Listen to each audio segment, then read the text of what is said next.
Good morning. It's nice to know that you're watching us live from our Abuja studio, Nigeria, right here on Television Nigeria. This is Daybreak Africa, and we are streaming live on all our social media platforms. You can subscribe to our YouTube channel on Television Nigeria and on Facebook, Instagram, and Twitter at Television Nigeria. My name is Messi Joe. And I'm Elvis Oga. Don't forget to follow our live feed at www.tvn.news. Good morning, Messi. Good morning, Elvis. How are you doing? I'm fine. You look radiant. Are you sure? Yes. Well, Nigeria, the NCDC tweeted in the late hours of last night that there are 38 new cases in Nigeria and bringing to a total of 665 cases in Nigeria. And we have 3 new states, Gombe, Abia, and Sokoto. Yeah.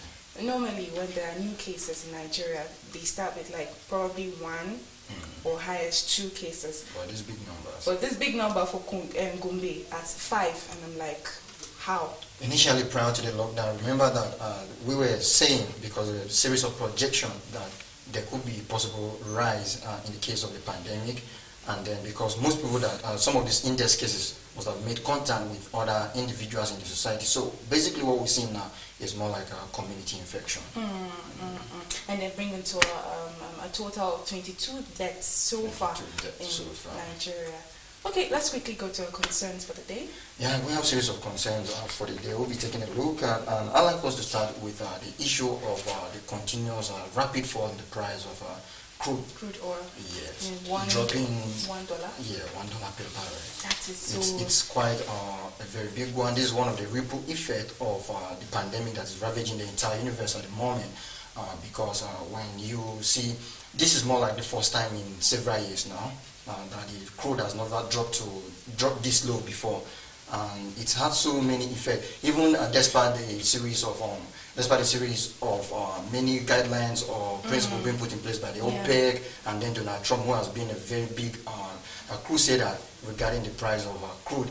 It's going to go a very long way in affecting so many economic activities. That is to tell you that it had several economic implications. Yeah, so that's to say this coronavirus is actually getting deeper and deeper into the economy of not just Africa, Nigeria, but actually the whole world. Yes, and I was telling you that if you study your economics very well, you see demand and supply in play, and it has gone worse to the extent that you see producers paying buyers to lift this product because there's constant production of this crude, and then movements are halted, so the people don't feel the need to use these things, and then the reserves are actually like they are filled to the capacity now, and these are some of those intricacies that played out to why we see the drop in the price of the crude. And then particularly when we narrow it to Nigeria, you know that crude or fuel is one of the mainstay of the economy for the moment, and then our budget is largely or majorly hinged on the price of crude. So dropping this low, it calls for worry for Nigeria because our budget is going to be affected furthermore, because I've been seeing series of adjustments being made to the budget already, and a lot is going to happen in that regard. Remember that the benchmark for crude oil in our budget is pegged at $54 per barrel and dropping to a low of $1 per barrel. So we should expect more declines if this pandemic goes further. In order not to put so much panic in the minds of Nigerians, we have to maybe look into possible solutions sharply so that Nigeria could know, okay, maybe if government is making a step, they will understand that, okay, this is one of the ways to go to help cushion the effect of this rapid fall in the price of crude. What the government needs to do now, what we need to do as Nigeria is rapid diversification of the economy, all thanks to the current administration, which has been looking into that direction, even though Nigerians want to see more proactiveness in that regard. Yes. Some videos have been trending since yesterday about the 1 million gang and Mushin boys in Lagos State. Though they had already been sending out threats before they actually came to meet the boys at Mushin. And I saw the video and I'm like, what's happening here? Like the lockdown was like completely thrown off balance. And when you see the emergence of the 1 million boys, it's one of the after effect of the lockdown. Yes. Most people have argued that there were not enough preparations on ground or not enough measures to cut the effect of the lockdown. So 2 weeks into the lockdown, we got report of some boys emerging as 1 million boys, where they go into people's house, yes, cut away with goods, foods, and all of that. And even before the pandemic and the lockdown, this boys 1 million gang had actually been threatening so many neighborhoods in Lagos, the suburb areas of Lagos. So I don't know if it was actually a cause for worry before even now that they surfaced. Yeah, but the I only think problem the lockdown now, actually exposed yes, these things, and then we've seen exactly, the escalation of it. And Lagos, as crazy as it seems, I don't like in quotes. When I say crazy, I don't mean yes, in a bad way. You see, we've seen a several report of people or boys going into a street battle in Lagos before, exactly, and then just yesterday, those videos that surfaced actually painted a very big picture to that effect or to that regard, because the 1 million boys entered Mushin, and the Mushin, yes, boys didn't want to take boys that. Came out more, and they call it 30 billion gang.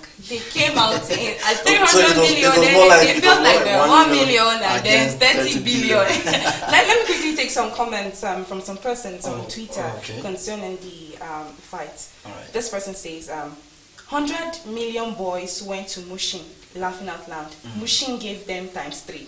I saw that as well. Yes. Doomsday for Lagos. 1 million boys as Mushin residents recompense attack. Is anybody at Mushin now? Saw a video on the Egnot's page of people coming out to fight 1 million boys in daytime. Daytime. 1 million boys enter my hood for Mushin. Omo, na 30 billion gang them mito. I'm looking at this comment and I'm laughing. I'm like, wow. It's really this issue of 1 million boys, or people entering or breaking into people's houses, and cutting away food items and all, is not only limited to Lagos. At the end of the initial 2 weeks lockdown, we got report of similar activities in Lagos and Ogun that made residents turn into vigilante groups on their own, and they had to keep and those vigilantes actually came to actually ward these people away from the streets. And I'm even actually trying to look at the implication of them actually having more cases of coronavirus because of that fight outbreak. Nature they were it's found like yesterday. The ignorance became so much all of a sudden that they forgot that there was actually a pressing issue of a virus, not terrorism. Terrorism is such that you can actually hide from it anyway, but this is a virus. It's a kind of war that you can't hide from it. The moment you're stepping out, in somebody's words, they call the virus the human enemy. You get. So I'm wondering, why would these guys actually come out in broad daylight to fight in this way? Imagine a scenario of one person actually having the virus already amidst all of them. What next should we expect? Imagine the number of contacts that were possibly made yesterday. Okay, another quick angle we need to look at this from is I was talking about the case not being limited to Lagos alone. We got a report in Ogun, and then some days ago or some nights ago, we had unconfirmed report about similar activities in the FCT as well. But what people were looking at basically yesterday was because when this issue broke out, so many people were reaching out to the toll lines of the security operatives. A whole lot has been done regarding the sensitization or putting these numbers in the public for people. But one major concern I've seen from Nigerian reaction is the multiple digit when it has to do with the toll lines. Because other countries, you see very short digit, like 3-digit, 4-digit, but in Nigeria have a whole lot of 11 I think we'll digit. talk more about that. Let's quickly go to meet Susan Archie to get the news updates around in Nigeria.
on the AM News. I am Susan Achim.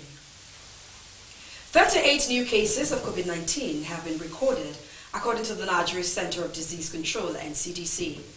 This brings the total number of cases confirmed to 665. According to the NCDC, 23 cases were discovered in Kano, 5 in Gombe, 3 in Kaduna, 2 in Borno, 2 in Abia, 1 in the FCT, 1 in Sokoto, and 1 in Ekiti. In its tweet late on Monday evening, the NCDC noted that the total number of those discharged is 188, while 22 deaths have been recorded. Now moving on to Sierra Leone, a bodyguard of Sierra Leone's president, Maada Bio, has tested positive for coronavirus. The president on Monday night announced that he was in good health despite his staff testing positive. He also said that all his family members were in good health and none had shown coronavirus symptoms. Airports in Nigeria will not be reopened on April 23rd as earlier scheduled.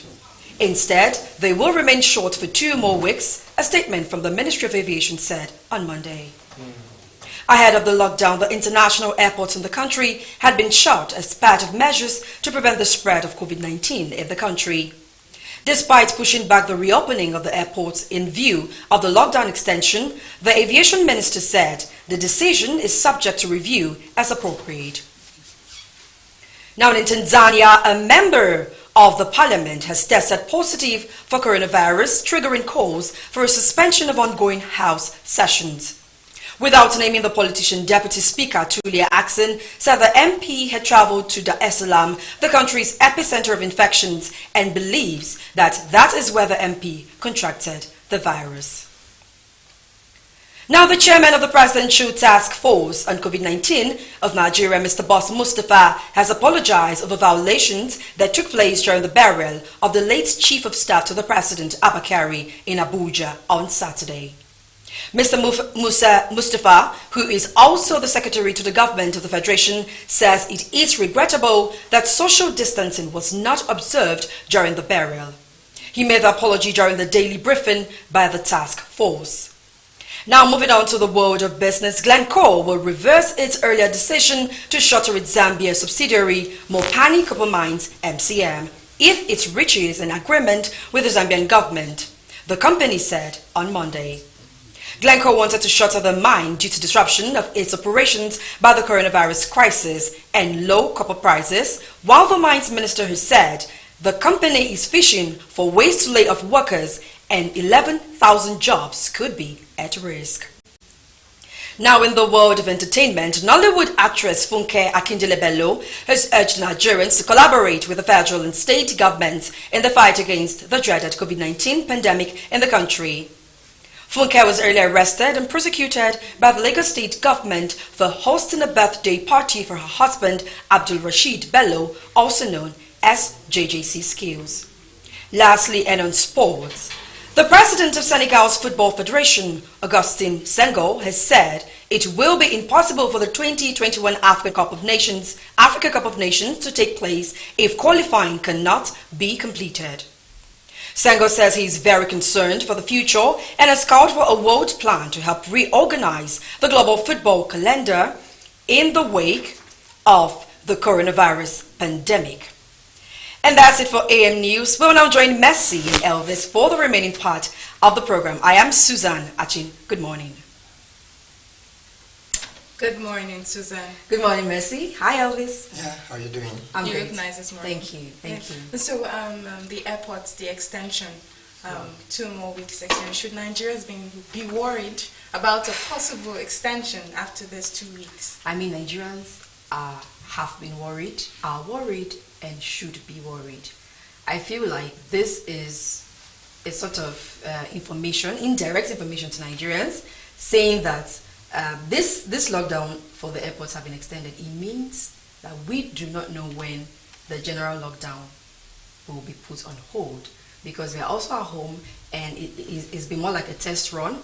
We tried 2 weeks, let's see how far. We tried 2 weeks, let's see how far. Now they have extended, the closure of the border of the airports, and it means that, I do not know how much hope is in sight for us generally.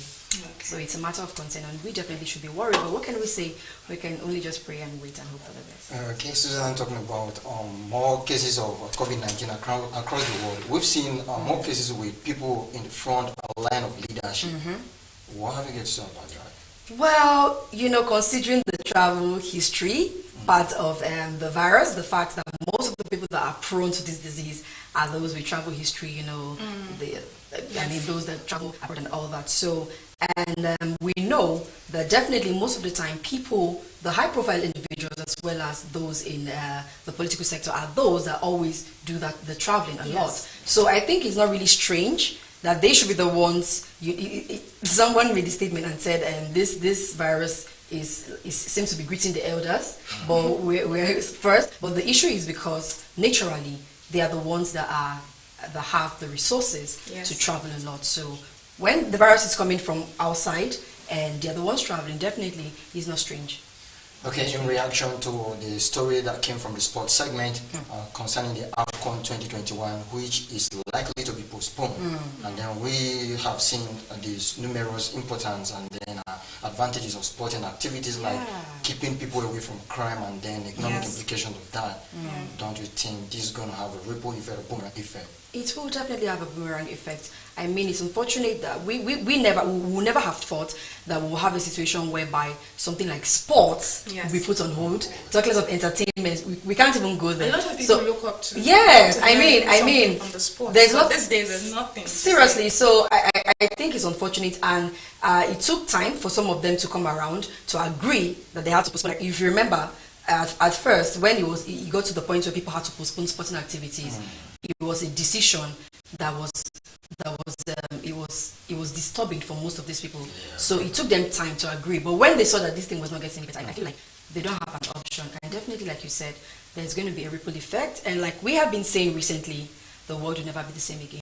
My favorite part of the news was the apology by the task force. By the Secretary of Government of the Federation. Well, I think that was very noble of him to do that. Yes, because Nigerians have been complaining. There have been concerns, of course, owing to the fact that the burial took place and there was no social distancing.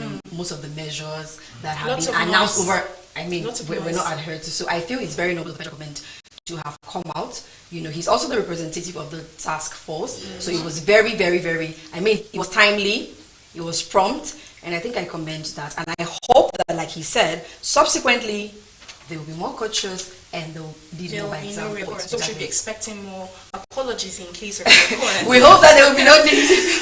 It won't be a complete segment if we don't talk about entertainment angle. Oh my God! Funke Akindele came out to implore Nigerians. Why not now? Why not? I mean, she recall that she was actually exactly. Although that has become dicey, owing to the fact that several other things have been happening and people have not been arrested, I felt because the video was out, that was why she was arrested. But anyways, thank you, Susan. It's been a nice time. Let's quickly go around Africa to see the news topping headlines. This is news across Africa on Daybreak Africa. A 68-year-old Nigerian woman successfully delivered twins on a first pregnancy. The Lagos University Teaching Hospital (LUTH) reported over the weekend. The hospital celebrated a feat it said was the first in the country and across Africa. The mother delivered the babies, a boy and a girl, via elective cesarean election, a LUTH statement added. The mother was carrying a pregnancy for the first time, having undergone an in vitro fertilization (IVF), an embryo transfer at outside facility. A compulsory face mask order kicked into effect in Guinea over the weekend, April 18th, as part of the government's efforts to stem the spread of the new coronavirus. In the capital, Conakry, police officers conducted checks at major intersections and imposed a fine of 30,000 Guinean francs, equivalent to €3 on offenders. In the inner suburbs, the majority of inhabitants respected this new measure, which they considered useful. The order has turned out to be a boost for many seamstresses and tailors, as the demand for masks have spiked since President Condé issued the order last week. Ghana's president on Sunday lifted targeted lockdown on 2 major regions in the country, citing improved testing of the coronavirus pandemic across the West African country. In the over half an hour address delivered to the nation, the president also announced that Ghana's tally had passed the 1,000 mark. Ghana becomes the first African country to not extend but lift a lockdown. Rwanda, South Africa, Uganda, and more recently Zimbabwe have all extended lockdowns aimed at coping spread of the pandemic. Government, however, warned that lockdowns could be imposed hotspots if need to be. Following the intervention of South African mediators, politicians in Lesotho have pledged a dignified retirement for the country's Prime Minister. Thomas Tabane have been under pressure to step down over allegations he had in the murder of his estranged wife in 2017. Exactly what has been proposed in order to end the political crisis in Lesotho has not been made public. But following talks between members of the coalition government and South African mediators, a statement was released which mentioned a deal involving a dignified and secure exit for the Prime Minister. A COVID-19 test kit that provides results in a little over an hour has been created by entrepreneurs Daniel Ndima and Dino Lioma of Cape Bio. The development of locally produced CPR test kits would reduce the need for foreign imports and allow for a faster testing process among the population. That is all the news across Africa. Daybreak Africa continues shortly. I am Josephine Paul.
In case you're just joining us, it's still Daybreak Africa here on Television Nigeria.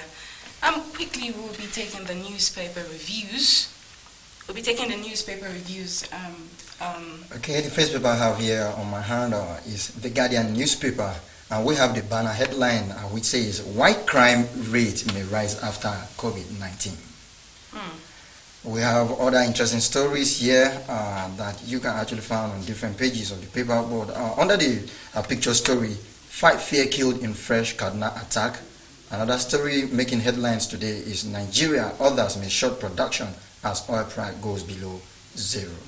Wow. Here on the Punch newspaper, for the headlines, we have Kyari, COVID-19 cops, not infectious, says task force. And below that headline, we have few sub-headlines. We have presidential team apologizes for flouting own recommendation. Another, Lagos plans to make wearing of face mask compulsory from next week. 44% of Oyo cases traceable to UCH. Kano records 23. Figure hits 665. Below the picture, the headline pictures, we have no Ramadan lectures, mosque gatherings, Sultan wants. Another, tension as youths protest hoodlums, attacks in Lagos. And I'll be taking the last one for the Punch newspaper. Residents flee as headmen allegedly sack Ondo communities. Okay, from the Nation newspaper, we have the banner headline, virus pandemic spread to continue, says the federal government. And above the nameplate, we have other series of headlines, like this one that says, Sultan bans Ramadan, talks, prayers. Anxiety in Lagos over hoodlums, vigilant boys. And Daily Trust this morning, we have, for the headlines, we have 150 people die in Kano in 3 days. Wow, that's... Okay, let's take a quick look at these headlines we have from the Business Day newspaper. The banner headline there is about pain coming for everyone as unwanted Nigerian oil piles up. And beside that, you see anxiety in Lagos over rapid increase in new cases of COVID-19. Below the picture story, MTN, Airtel, others see surge in data use amid lockdown.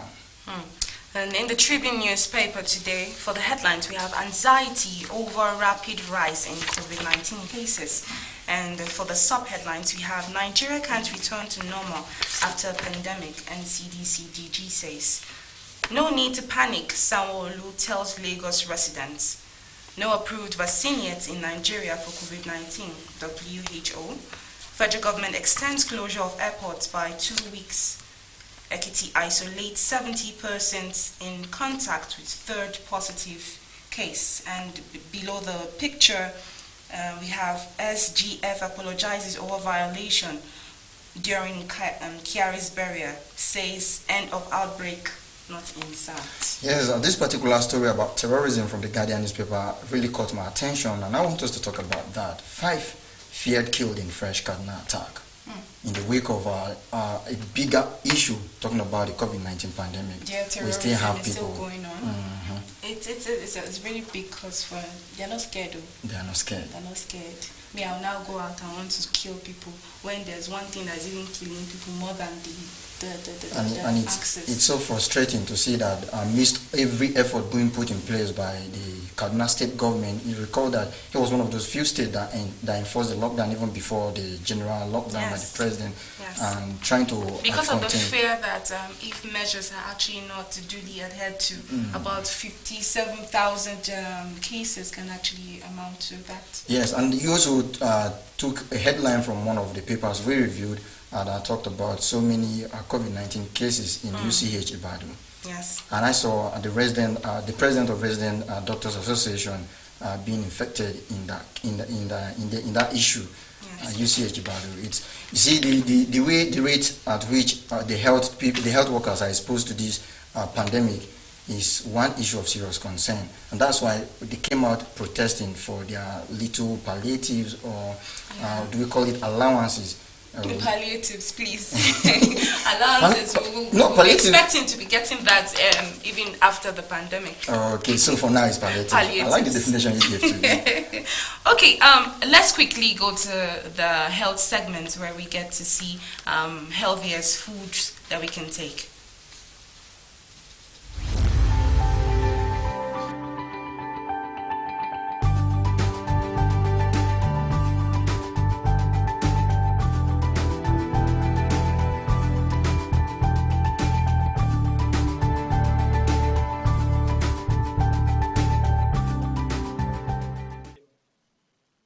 Welcome to another episode of Healthy Living. Eating healthy obviously has many positive benefits to both your body and mind. When we eat well, we feel good for it, and when we feel good, we are much happier and productive people. This cycle then affects your work, your relationships, and your overall life in general. It therefore makes sense to eat the healthiest things and reap the benefits of doing so. These are the 5 healthiest foods on earth. Why have these foods been chosen as the healthiest? The 5 healthiest foods we have chosen may not make it onto everybody's list, and you may even think differently. However, these foods have the essential vitamins and minerals the human body needs to function at its best. Plus, as an added incentive, all of them are delicious and will be a pleasure to eat. Spinach. Spinach is a nutrient-dense superfood, and thanks to its increase in popularity, it is readily available in nearly all supermarkets, whether fresh, frozen, or even canned as our pipe-smoking sailor friends prefer it. Spinach is one of the healthiest foods on the planet. It is packed with energy whilst low in calories. It is also a great source of vitamin A, K, and essential folate. Garlic.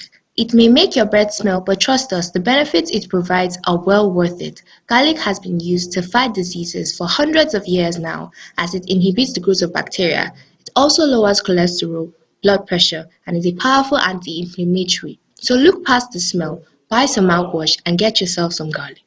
Lemons. Lemons have been widely regarded in the health industry as the world's healthiest food. The sour food is an alkalizing power food.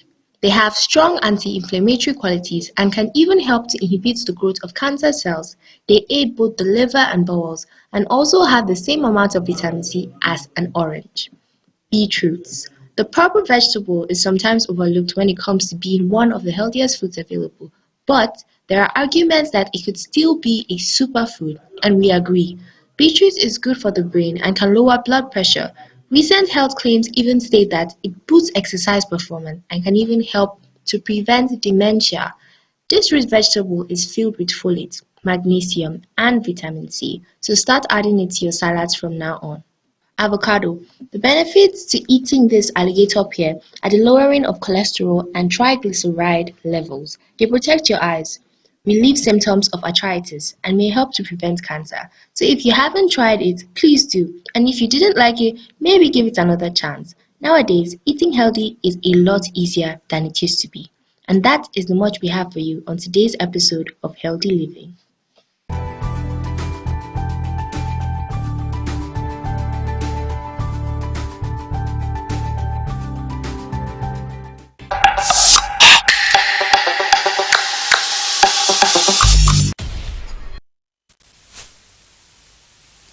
Welcome back from our head school, where some tips were given on how best you could live your life with healthy food and healthy diet.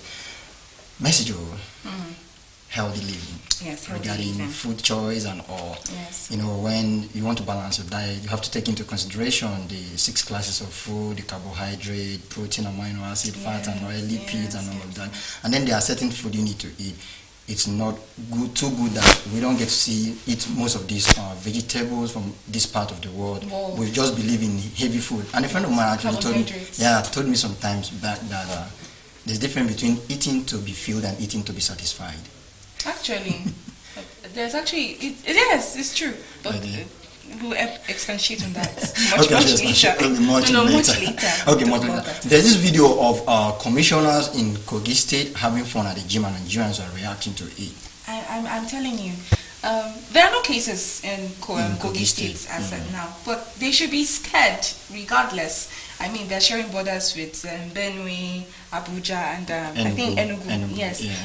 And all these 3 places are already affected by the virus. So why shouldn't they be scared that because if someone could actually travel in from Lagos down to Kaduna, despite the lockdown in Lagos, and then causing fear and panic in Kaduna, so what makes them feel that someone cannot actually come into Kogi State from another state? The whole issue actually goes beyond Kogi State not having a case at hand at the moment. Yes. So it's giving them this liberty. Yes. Another view or another look at it actually makes me to think, okay, there's tension everywhere, there's fear, there's anxiety. So people watching them behave that way could actually ease off the tension a little bit. Yes, yes. I think let's quickly talk about tips for coronavirus. Okay. And we talk about still washing our hands. Employ you to keep washing your hands with soap and water, using the hand sanitizers, using your face mask properly. And I won't be tired of preaching that it goes beyond adhering to these preventive measures. The proper use of those items we talked about is highly important, and they are key, like the use of face masks. We highlighted that yesterday, and like I said, won't be tired of talking about them, where you know the particular side of the mask you have to use if you're infected or if you're not infected. Let me just highlight quickly on that one. If the blue side is out, it means you are sick and you don't want to spread the virus or you don't want to spread the disease. But when you put the white side or the fainted side out, that means you are protecting yourself from the germs. All right. Let's quickly see Chiwendo's documentary on the fairly used clothes.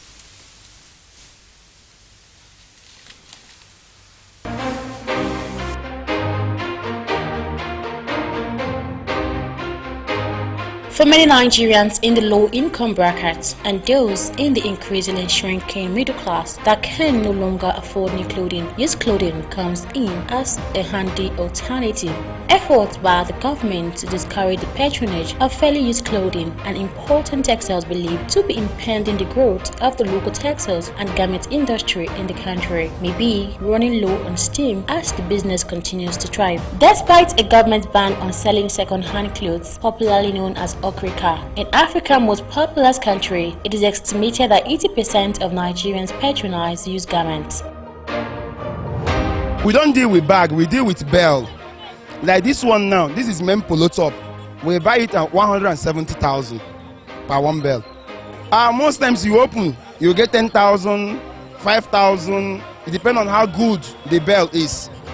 My advice to the government is that the closure of border is really affecting us. It's really telling on us, we the poor Nigerians that look for little things like this to make our ends meet. It's really affecting us. So we are pleading on the government, let them see how they can help us, at least allow us to be getting this. We are not dealing with oil. We are not dealing with oil. We are not dealing with any contraband goods. We are dealing with fairly used clothes. Let them help us and allow this one to be entering into our country, so that it will allow us, it will give us job and also help us to, look nice in our dressing. Like me now, I buy first grade. You can still see some people that buy second. We have third grade and last. You understand? Like mine now, a bag is cost for 45,000 each bag, and inside one bag you can get like 70 to 80 pairs each. So that's how we run. Leggings, pants, bombs, brazier, anyone you need, we have it. So that is how we do sell it. This one are okay. This one is very cheap, because if you go buy this one for boutique, like 1.5. But here we dey sell them 700, 500 massive we go sell them. But people anywhere no money. Now because of the situation where we dey, that's why anybody he find something to chop myself, be something to wear for cloth. That's why we dey manage. Citing the consequences of using a one-size-fits-all solution to address trade issues, the Lagos Chamber of Commerce and Industry has stated that the 5 trillion naira textiles industry needs a combination of trade and monetary policies to function efficiently. According to the chamber, the starting point is to strengthen the capacity of domestic industries, enhance their competitiveness, considering that the industry had been a beneficiary of several fiscal incentives and protectionist measures over the years, yet remained in stagnation. The ban, designed to protect local textiles producers, is one of several imposed by African countries who are angry about being flooded with donated clothes from the wealthy world. We have been facing a very hectic time. You can see what you can see in my shop. Look around, you don't see anybody. The whole place is scanty. Not like before, that when we open bell like this, you see people, you see crowd, you see men and women buying things, but these days, nothing. And we get it in a very high cost these days, on a very big high cost. So it's affecting us. All these task force, they used to stop us. So it's affecting me. If I shed they will say, Mona Park, here is not the right place they used to sell markets. That's why it's affecting me. Because I'm suffering for going up and down to selling my markets. Because assuming if I get shop, I will take here to sell my markets. The situation will be now. No money anywhere, no money. Money no dey move. There's no market, nothing is moving. Like me like this, I have carried 50,000 goods now, 50,000 naira goods. I have not said even 1,000 right now. I have not eaten anything. The market is very, very bad. As in, the market is very, very bad. We don't know how we are going to do. And we still the first task force challenges here. Like me now, last week I picked 30,000 naira men trousers for me.